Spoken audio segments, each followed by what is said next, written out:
Congressman John Katko is here. He is a ranking member of the Homeland Security Committee. Congressman, good to see you this morning. Thanks very much. Is there anything you can do about this? Well, unfortunately, Maria, this has been happening for quite a while now. Every time there's a surge at the border, this is what they do to disseminate folks throughout the country to release the pressure at the border. They're not, there's no vetting going on, and they're not working with the locals, that's for sure. And this is just one time when they, quote unquote, got caught doing it, but they're doing it all over the country. And you were down at Del Rio yourself. You saw firsthand that the border is a mess, and there's really no plan other than to disseminate people into the interior of the country. So basically every state's a border state now, and every city's a border city, because this is how they're relieving the pressure. They're letting all these illegals come in, and then they're throwing them on planes as quickly and quietly as possible to get them out of the area so it doesn't look so bad for the optics.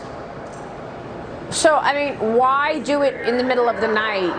Jen Psaki's over there saying, well, it's earlier than you would like to take a flight. It's 3 in the morning. It's the dead of night. And by the way, the airports, the private airports, have rules. You're not supposed to have landings after midnight. So clearly they're doing it so that people don't notice. Why? If this is what they want to do, why not just be honest about it?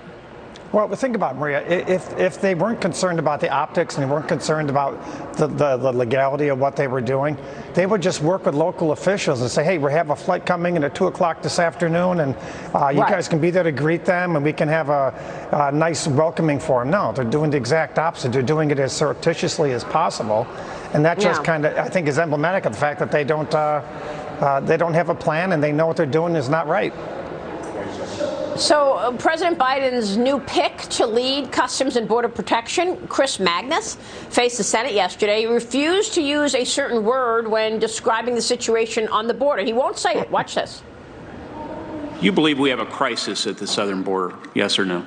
Does it really matter whether we call it a major challenge, a crisis, a big problem? No one believes there is greater urgency to this matter than I do. So, Congressman, your thoughts? I mean, he might say that the issue is urgent, but when asked about his plan to fix it, he did not have a solution. Your reaction? Well, listen, he's towing the company line, and the company line is that we're going to have open borders, and we're going to deflect and conceal the fact that we have open borders.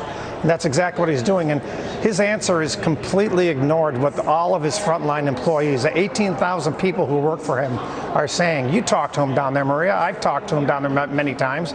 I'm going again, and they all say it's all the same. We need more. We need to go back to the policies we had. These aren't working. Period. And he's just towing the company line, and it's disgraceful. Right. It comes from Joe Biden. I've been to the border now 3 times, and it's gotten progressively worse every time I was there. But I guess, Congressman, what we want to understand is what can the Republicans do about it? For example, you and your colleagues were faced with the opportunity to vote for an infrastructure package, and we're going to have a potential vote on the infrastructure package sooner rather than later. And, how does a Republican vote for an infrastructure package when there's not a penny in there for border control? There's not a penny in there for Homeland Security. There's not a penny in there for any infrastructure whatsoever about the wall in terms of, dealing with this problem. In fact, Joe Biden canceled all contracts for the remaining border wall construction in the Del Rio area. What can you do about it? Is there anything that Republicans can actually show some strength on this issue rather than just talking about it? Well, listen, we don't control the House, we don't control the Senate, and we don't control the presidency, and that's job one, is to change that dynamic.